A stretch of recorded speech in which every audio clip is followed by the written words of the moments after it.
Hello बच्चों। आज class 11th का फिर एक वीडियो में लेके आ रहा हूँ। जो मैंने आपसे पहले कहा था कि मैं यूसीएम लेके आऊँगा, मतलब यूनिफॉर्म सर्कुलर मोशन। आज उसकी वीडियो आपके सामने आने वाली है। और जैसे कि मैंने आपको पहले भी बताया था कि आजकल थोड़ा सा वीडियोस में प्रॉब्लम क्रिएट हो रही है क्योंकि अपलोड नहीं हो पा रहे हैं। यहाँ पे बारिश बहुत ज़्यादा है। कहीं पे आज ही कल रात को हमारे इलाके में एक क्लाउड बर्स्ट हुआ है। उसमें अभी जो जानकारी के मुताबिक है उसमें करीब 6 या 7 लोगों की कैजुअलिटी हो चुकी है। उसकी वजह से यहाँ पे नेटवर्क और इलेक्ट्रिसिटी की प्रॉब्लम काफ़ी रहती है, तो इसकी वजह से थोड़ा सा अभी प्रॉब्लम है। डेली अपडेट वीडियो अपलोड नहीं हो पा रहे हैं। होप दैट फिर भी कोशिश कर रहा हूँ कि मैं जितनी जल्दी हो सके उतनी जल्दी इसमें कोर्स की तरफ मूव करूँ और वीडियो अपलोड हो सके आपके लिए। चलो मैं वीडियो स्टार्ट करता हूँ, ज़्यादा टाइम लॉस नहीं करते हुए। आज का वीडियो है यूसीएम, मतलब यूसीएम का मतलब होता है यूनिफॉर्म सर्कुलर मोशन। ठीक है, कौन सा था? Uniform circular motion. ये बच्चों यूनिफॉर्म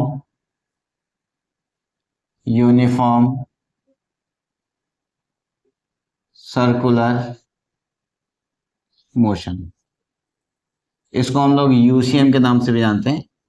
अभी यूनिफॉर्म सर्कुलर मोशन अभी दो तीनों का आएगा आपका। एक तो एक कंडीशन आपके उसके लिए भी आएगी, जो हमारे पास इसके बाद वाले चैप्टर में लॉज ऑफ मोशन है या फिर वर्क फॉर एनर्जी है, उसमें भी यूसीएम है।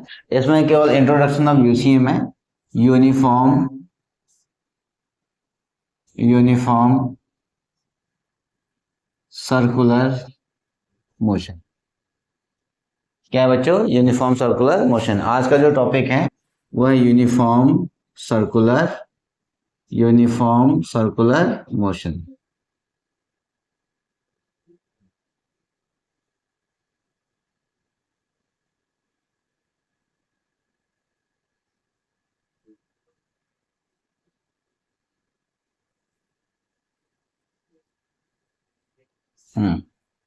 या यूनिफॉर्म सर्कुलर मोशन, इसमें इसकी कंडीशंस क्या है?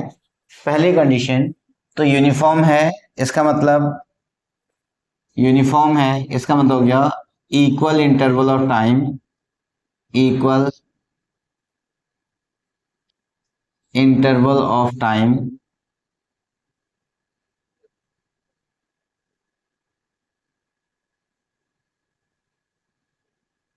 And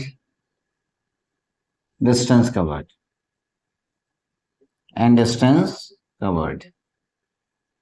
equal interval of time में इक्वल डिस्टेंस को कवर अप करा है, तो उसको हम लोगों ने यूसीएम का नाम दे दिया है डिस्टेंस कवर्ड।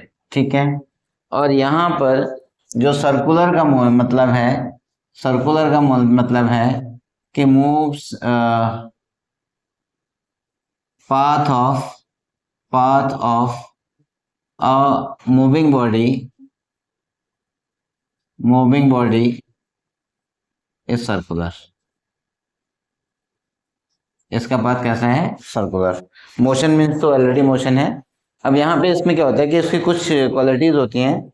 पहली बात तो इस यूनिफॉर्म सर्कुलर मोशन में इसमें ध्यान रखना, स्पीड कांस्टेंट है।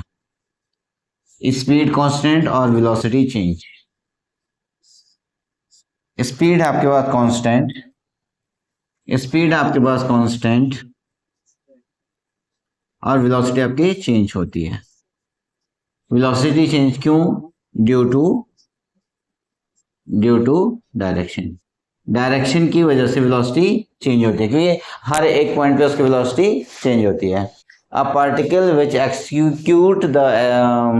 which execute the circular motion, a particle which moves in a circular motion with constant speed and its velocity is continuously changes due to the direction is known as the uniform circular motion. अब इसकी definition हम क्या कहेंगे? a particle moves in circular circular path with constant speed। जब कोई particle circular path में move करता है लेकिन उसकी स्पीड कैसी होती है? कांस्टेंट होती है, तो that is known as the uniform circular motion. ठीक है। अब इसमें बच्चों जैसे यहाँ पे एक मैं डायग्राम बनाता हूँ इसका। यहाँ पे मैंने एक डायग्राम बनाया। सपोज दैट इस पॉइंट पे इसकी वेलोसिटी थी v1, इस पॉइंट पे इसकी वेलोसिटी थी v2, इस पॉइंट पे इसकी वेलोसिटी v3, इस पॉइंट पे इसकी वेलोसिटी v4, इस पॉइंट पे इसकी वेलोसिटी v5। तो अब मैं यहाँ पे वेलोसिटी का बना रहा हूँ। यहाँ पे है इसकी वेलोसिटी v1, यहाँ पे है v2, और यहाँ पे है v3, और यहाँ पे है v4, और ये हो गया v5, 5 हो गए। तो अकॉर्डिंग टू दिस कंडीशन अब तो यहाँ पे आपके पास क्या होगा, modulus of v1 equals to modulus of v2 equals to modulus of v3 और equals to modulus of v4 and equals to modulus of v5। यानी सबकी स्पीड आपके पास क्या है, सेम है। ठीक है, सबकी स्पीड सेम है और वेलोसिटी चेंज हो रही है क्योंकि हर एक पॉइंट पे उसकी डायरेक्शन चेंज होती है। ठीक है, अब जो इसकी जो वेलोसिटी है वो चेंज हो रही है, इसका क्या मतलब है, इसका मतलब इसकी जो वेलोसिटी की जो डायरेक्शन होती है उस पॉइंट पे टेंजेंट आप ड्रॉ कर दें तो उसकी वेलोसिटी को वो बता देगा कि भैया इसकी वेलोसिटी की डायरेक्शन यहाँ पर है। ठीक है, और उसके बाद अब देखिए मैग्नीट्यूड इसका सेम रहेगा। अब इसमें देखिए, अगर कोई बॉडी सर्कुलर पाथ में मूव कर रही है, अगर कोई बॉडी सर्कुलर पाथ में मूव कर रही है, ये सर्कुलर पाथ में, देखिए इसमें आपके दो काइंड के एक्सेलरेशन काम करेंगे। एक वेलोसिटी अगर यहाँ पे है तो यहाँ पे एक एक्सेलरेशन होगा, एक एक्सेलरेशन इधर होगा, इसको हम कहेंगे AC और इसको हम कहेंगे AT, टेंजेंशियल। तो इसका जो रिजल्टेंट एक्सेलरेशन जाएगा वो आपका इधर की तरफ जाएगा। ठीक है, in circular motion in circular motion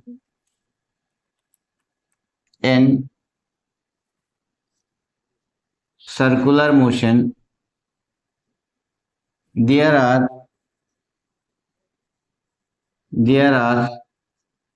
two acceleration. There are two acceleration. One tangential acceleration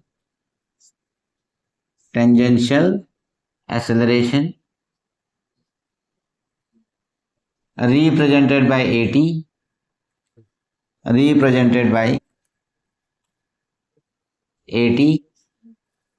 tangential acceleration represented by AT, and second था centripetal acceleration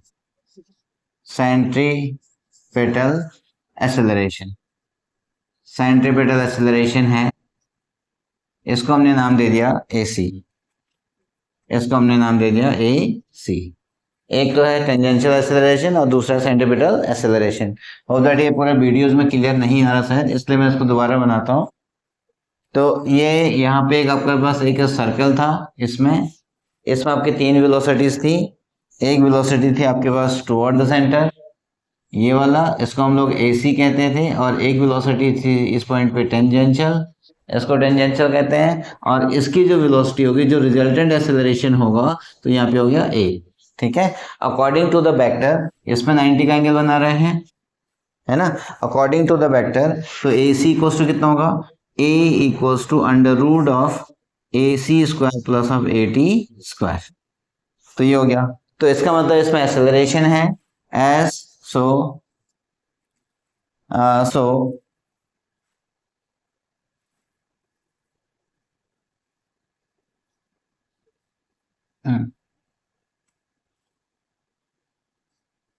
AT स्क्वायर। अब इसको हमने इस तरह से ऐसे फॉर्म कर दिया, ये आपका एक AT हो गया। Due to this acceleration, third point, due to this acceleration,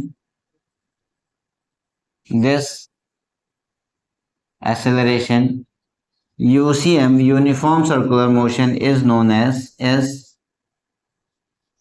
as इसको क्या कहेंगे, एक्सेलरेटेड मोशन।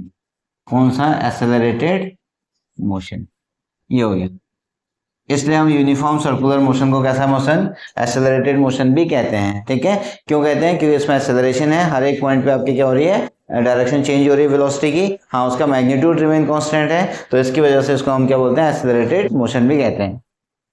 ओके, अब इसमें इसकी वजह से, इस एक्सेलरेशन की वजह से, due to the centripetal force, due to the centripetal acceleration, यहाँ आ सकता है, यहाँ मैं इसमें ऐसे लिख देता हूँ, 4th point,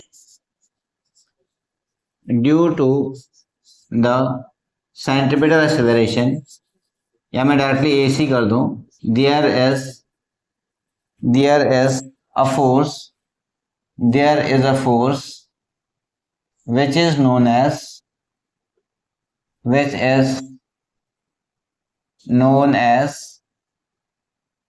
centripetal which is known as centripetal force। ठीक है, जो क्या हो गया आपका सेंट्रीपिटल फोर्स हो गया, which is known as force centripetal force. ठीक है, अब इसका जो सेंट्रीपिटल फोर्स हो गया इसका मतलब कितना बचेगा, F is equals to F C equals to M into C, M into of A C, तो यहाँ पे बचेगा F C equals to M V square upon of are.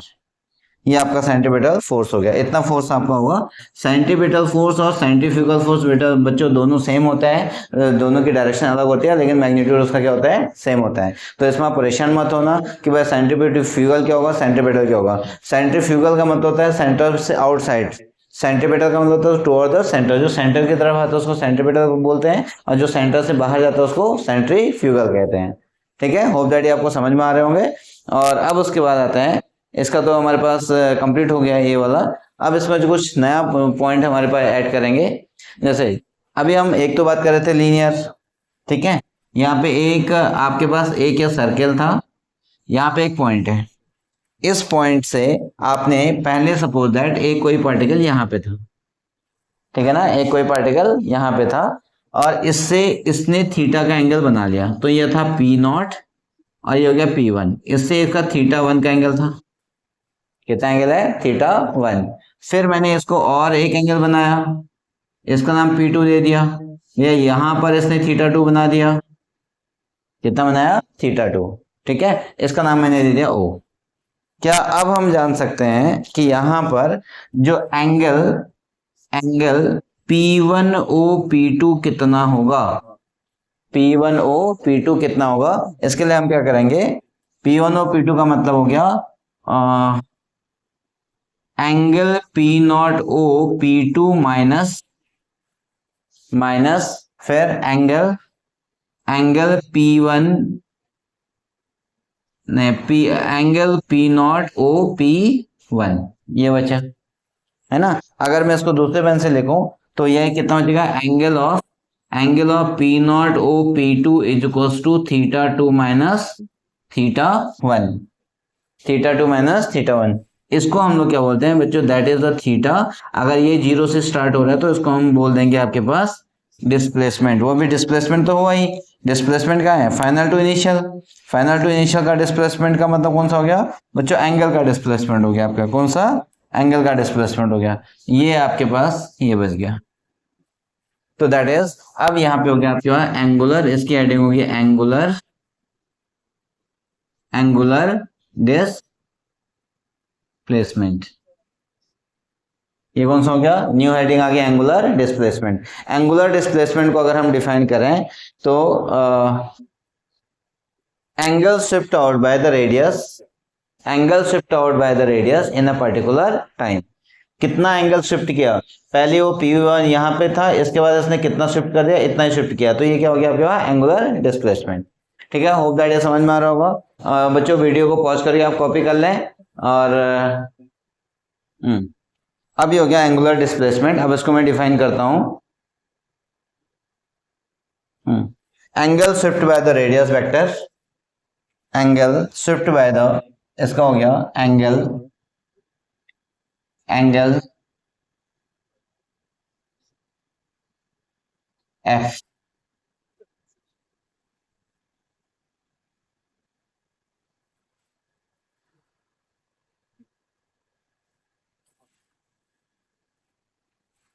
angle swept by the radius vector, by a radius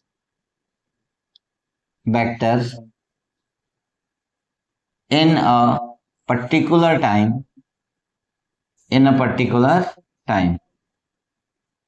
ठीक है, इन a particular time. तो ये क्या हो गया बच्चों, एंगुलर डिस्प्लेसमेंट। ये आपकी डेफिनेशन होगी किसकी, एंगुलर डिस्प्लेसमेंट की। ये हो गया एंगुलर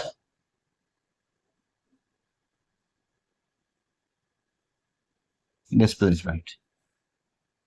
ठीक हो गया, एक तो पर्टिकुलर टाइम पे हो गया और दूसरा एंगुलर डिस्प्लेसमेंट हो गया। ठीक बच्चों, अगर एंगुलर डिस्प्लेसमेंट में होगा तो अगर यहाँ पे तो हमारे पास अब क्या होगा, इसका यूनिट, अच्छा एंगुलर डिस्प्लेसमेंट की यूनिट होगी, इसकी यूनिट होगी आपके पास रेडियन, इसकी यूनिट क्या होगी, रेडियन। और एक वन राउंड में एंगल कितना होगा, 360 डिग्री, तो उसका हो गया पाई 2 पाई रेडियन। ठीक है, अब उसके बाद दूसरा आता है, यहाँ तो ये हो गया, फिर उसके बाद एंगुलर वेलोसिटी भी होगी। अब जो चीजें आपकी लीनियर में थी वही आपके पास एंगुलर वेलोसिटी भी होगी। अब एंगुलर वेलोसिटी क्या होगा, इसको हम लोग ओमेगा से रिप्रेजेंट करते हैं, किससे, ओमेगा से। इसका मतलब है द रेट ऑफ सेम वही कंडीशन है, the rate of angular displacement with time, the rate of angular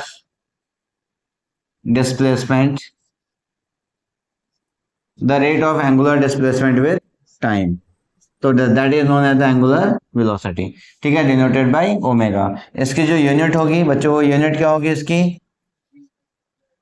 इसकी जो यूनिट होगी वो होगी हमारे पास रेडियन पर सेकेंड। कितनी होगी, रेडियन पर सेकेंड। ठीक है ना, रेडियन पर सेकेंड होगी, ये कंडीशन आपकी सेकेंड होगी। ठीक हो गया, ये किसकी यूनिट होगी, एंगुलर वेलोसिटी की। अगर एंगुलर वेलोसिटी को दैट इज हम मैथमेटिकली करें तो क्या होगा, मैथमेटिकली करने पे ये बचेगा आपका मैथमेटिकली हो गया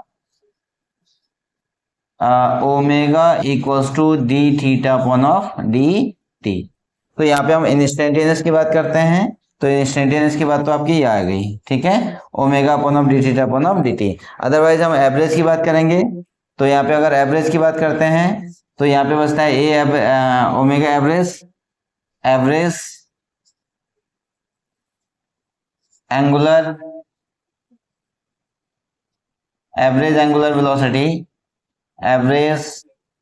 एंगुलर वेलोसिटी डेल्टा ओमेगा, या फिर omega equals to delta theta upon of delta t. बात बराबर है, omega upon of delta T, और ये अगर बहुत बड़ा डिफरेंस होगा तो इसको लिखेंगे, इंस्टेंटेनियस होगा तो इसको लिखेंगे। ठीक है, अच्छा अब बात आती है, अगर हमारे पास एंगुलर वेलोसिटी है तो एंगुलर एक्सेलरेशन भी होगा। इसमें बात आती है एंगुलर एक्सेलरेशन भी होगा। अब एंगुलर एक्सेलरेशन वहां क्या होता था, the rate of change of angular velocity, तो यहाँ पे भी क्या होगा, एंगुलर एक्सेलरेशन। अब कंडीशन आ गई एंगुलर एक्सेलरेशन का, एंगुलर एक्सेलरेशन। अब बच्चों इसमें क्या मिला, एंगुलर एक्सेलरेशन में the rate of change of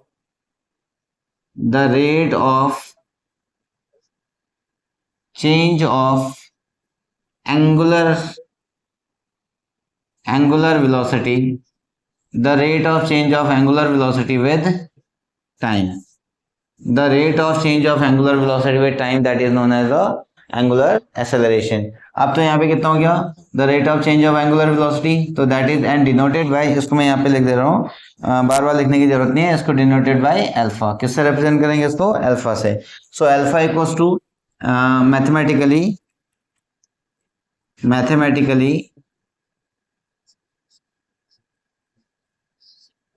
कितना होगा बच्चों, मैथमेटिकली आपके पास हो गया, इसको मैं इस पेन से लिखता हूँ, alpha equals to delta omega upon of delta T, if and alpha equals to limit delta T tends to 0, तो कितना हो गया, delta omega upon of delta T, तो लास्ट में alpha equals to D omega upon of D T आ गया। ठीक है, इसका डिफरेंशिएशन करेंगे तो एक्सेलरेशन आएगा, उसका डिफरेंशिएशन करेंगे तो हमारे पास एंगुलर वेलोसिटी का कॉन्सेप्ट आएगा। ठीक है, ये कौन सा हो गया, एंगुलर एक्सेलरेशन। इसकी यूनिट क्या होगी, रेडियन पर मीटर स्क्वायर। इसकी जो यूनिट होगी बच्चों वो होगी आपके पास रेडियन पर सेकेंड स्क्वायर, रेडियन पर सेकेंड स्क्वायर इसकी यूनिट बन जाएगी। होप दैट ये आपको समझ में आया होगा। अब जो आपके पास जो इनिशियल कंडीशन थी वही सारी चीजें हैं, आपके थोड़ा सा चेंज हो गया। वहां पे आपके पास एस था तो यहाँ पे थीटा हो गया, वहां पे ए था तो आपके पास अल्फा हो गया, वहां पे आपके पास वी था तो यहाँ पे ओमेगा हो चुका है। बाकी सारी कंडीशन सेम है, ठीक है। बाद में हम इसका रोटेशन मोशन में इसके इक्वेशंस भी निकालेंगे तो उसमें भी कंडीशन आपकी यही बनेगी। अच्छा, अब बात आती है टाइम पीरियड। अच्छा, टाइम पीरियड हम किसको कहेंगे भैया? यहाँ पे टाइम पीरियड कहेंगे, time period time taken to complete one round, ठीक। इसको कहेंगे time taken to complete one round, time taken to complete one round, time taken to complete one round is known as the time. तो इसको हम T से represent करते हैं, इसको हमने कैसे रिप्रेजेंट कर दिया? टी से, ठीक है। अब उसके बाद फ्रीक्वेंसी आती है, नेक्स्ट वर्ड आती है आपके पास फ्रीक्वेंसी। हाँ, फ्रीक्वेंसी अगर आ गई तो फ्रीक्वेंसी हम क्या कहेंगे? टाइम टेकन नहीं, the number of revolution, number of revolution, number of revolution पर सेकेंड, नंबर ऑफ रिवॉल्यूशन पर सेकेंड, नंबर ऑफ रिवॉल्यूशन पर सेकेंड इज नोन एज, एक सेकंड में कितने रिवॉल्यूशन होते हैं वो आपके पास फ्रीक्वेंसी कहलाएगी। तो that equals to and denoted by, इसको कर देंगे denoted by, denoted by, denoted by कोई इसको न्यू से करते हैं, ठीक है। तो न्यू इक्वल्स टू कितना हो गया? 1/टी। ये आपके पास इसकी फ्रीक्वेंसी आ गई। होप दैट ये आपको समझ में आ रहे होंगे सारे, लगता है क्योंकि इसमें बहुत ज़्यादा कुछ था नहीं, ये 9th के साउंड से ही हम लोग पढ़ते चले आ रहे हैं और इसमें कोई ऐसा बहुत कुछ है नहीं। तो अब इसके जो यूनिट है, इसकी जो यूनिट बचेगी वो देखो आपको क्या क्या होगी। एक तो होगी आरपीएम, आरपीएम का मतलब है राउंड पर मिनट, ठीक है। वैसे अगर इसको देखा जाए तो हम लोग इसको हर्ट्ज कहते हैं, इसकी यूनिट होती है हर्ट्ज। फिर दूसरी होती है इसके आरपीएस, फिर दूसरी तीसरी होती है आरपीएम, राउंड पर सेकंड और राउंड पर मिनट, कुछ भी हो सकता है। और ठीक हो गया। बाकी इसकी जो एसआई यूनिट होगी, ये तो आपकी एसआई यूनिट क्या है आपके पास? हर्ट्ज है ही है।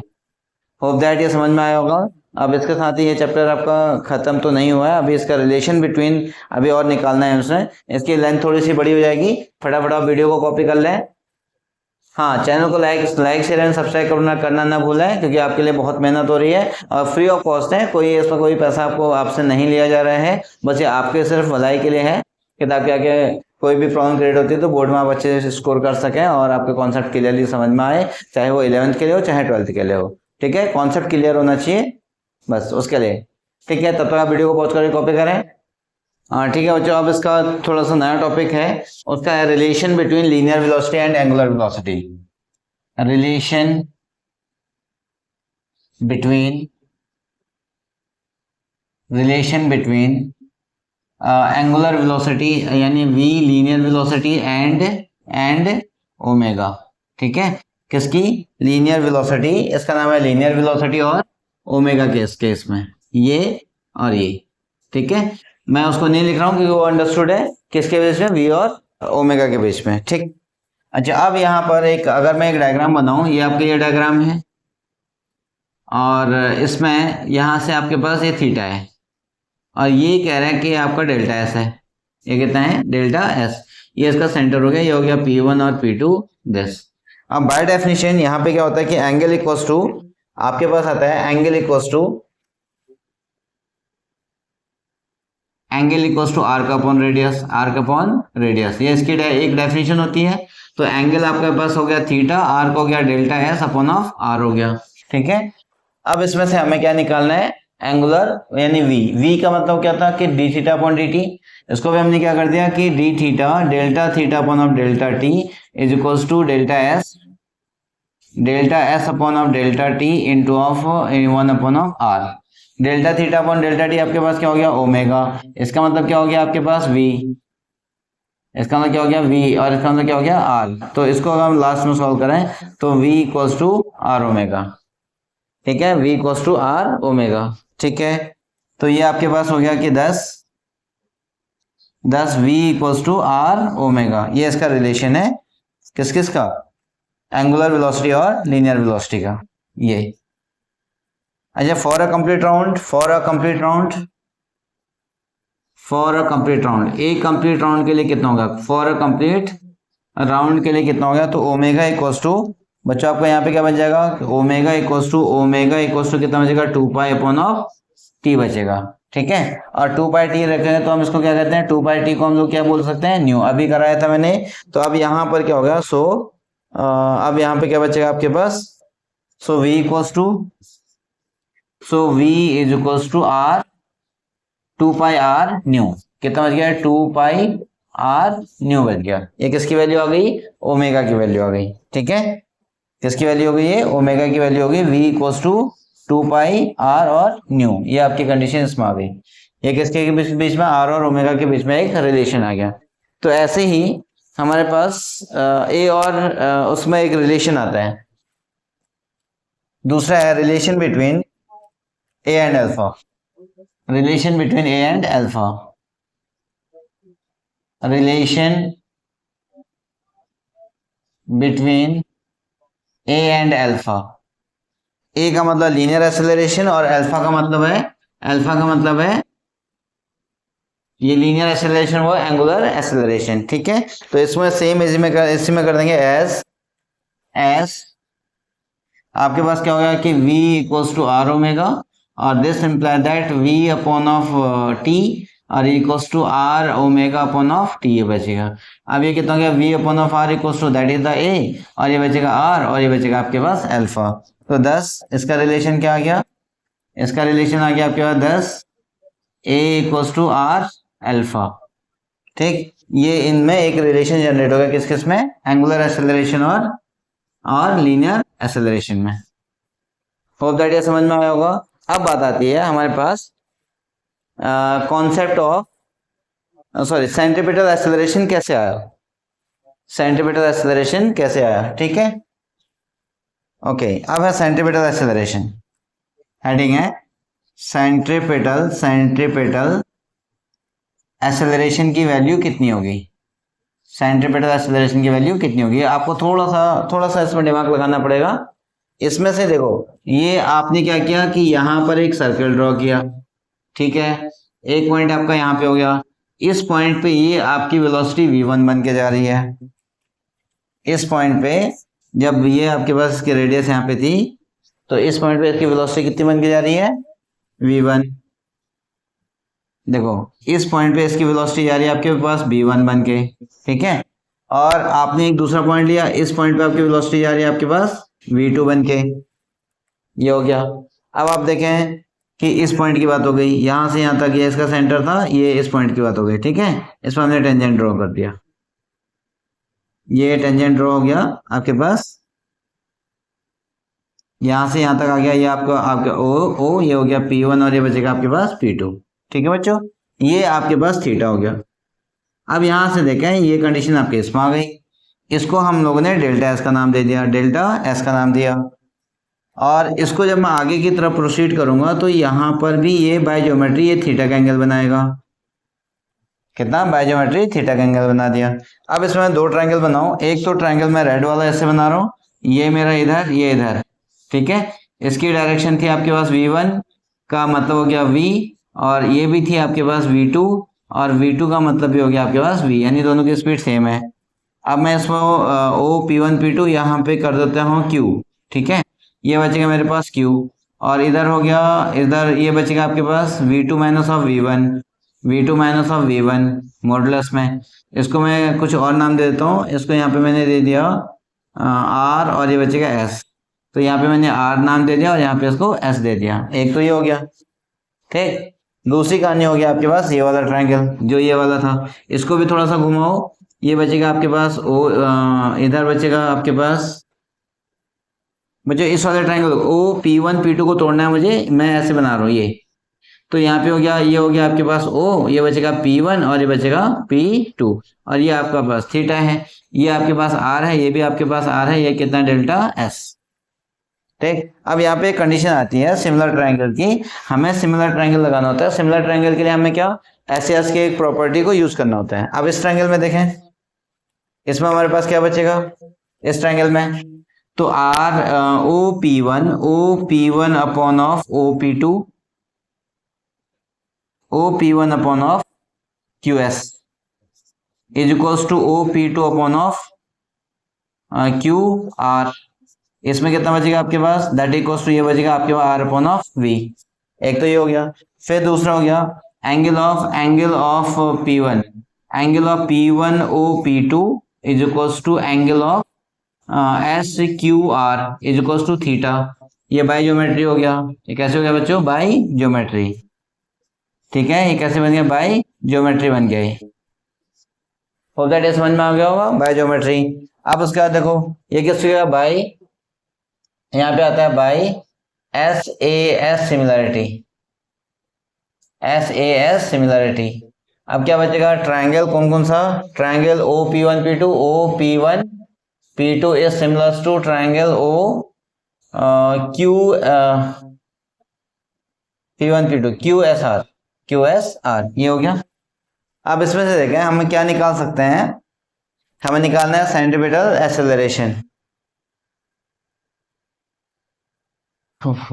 तो ये हो गया डेल्टा एस यानी P one P two upon of Q R, नहीं, P one P two equals to S R, equals to O P one upon of Q S. तो ये हो गया delta S upon of delta V और equals to ये कितना बच गया, P one upon of S P one equals to R upon of V, ये बच गया। ठीक है, आर अपॉन ऑफ वी हो गया। अब मैं इसको इधर लेके आया तो ये कितना बचेगा आपके पास,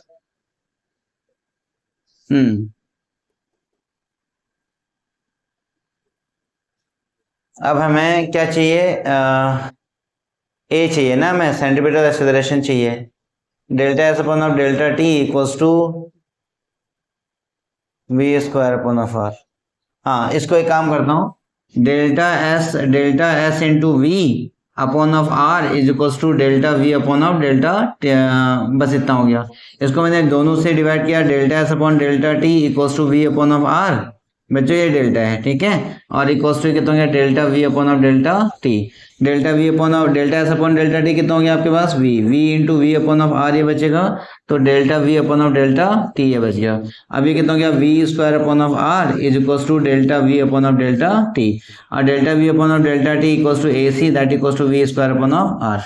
ये इसकी प्रूविंग है आपके पास, इसमें से आ गया। ठीक है, ये आपकी प्रूविंग होगी। तो A C equals to delta V, A C equals to V square upon of R.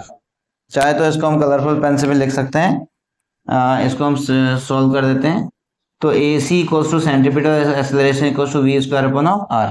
ठीक, अब इसी की वजह से जो सेंट्रीपिटल फोर्स आया था हमारे पास, इसको मैं थोड़ा सा ही है, इसको मैं यहाँ पे लिख दे रहा हूँ। सेंट्रीपिटल जो फोर्स था हमारे पास, तो centripetal force equals to, so F equals to कितना हो गया, M V square upon of R आया कि नहीं, यानी एम ए सी हो गया, M into of A C ये बचेगा, तो equals to M equals to V square upon of are हो गया। ये आपके पास आ गया। अब आप चाहे तो इसकी सारी वैल्यूज रख सकते हैं, तो इसमें से आपको बहुत सारी कंडीशन देखने को मिल जाएगी। एक तो ये बचा, दूसरा हो गया एफ इक्वल्स टू, इसकी वैल्यू रखो M R square omega square upon of R, तो इस आर से ये कार cancel, M R omega square पे हो गया। दूसरा फॉर्मूला ये बचा। ठीक है, तीसरा फॉर्मूला अगर हम पाई की वैल्यू रख देंगे तो हमारा आंसर उसमें से निकल आएगा 2 पाई न्यू। तो ये हो गया आपके पास सेंट्रीपिटल फोर्स। ठीक हो गया बच्चों, आप ये आज इसी के साथ ये पूरा चैप्टर की पूरी नोट्स सब पूरा एक्सप्लेनेशन सब खत्म हो चुका है। और हाँ, अगर वीडियो पसंद आ रहा हो तो चैनल को लाइक शेयर एंड सब्सक्राइब जरूर करें, और तब तक आप इसको वीडियो को पॉज करके कॉपी करते रहें।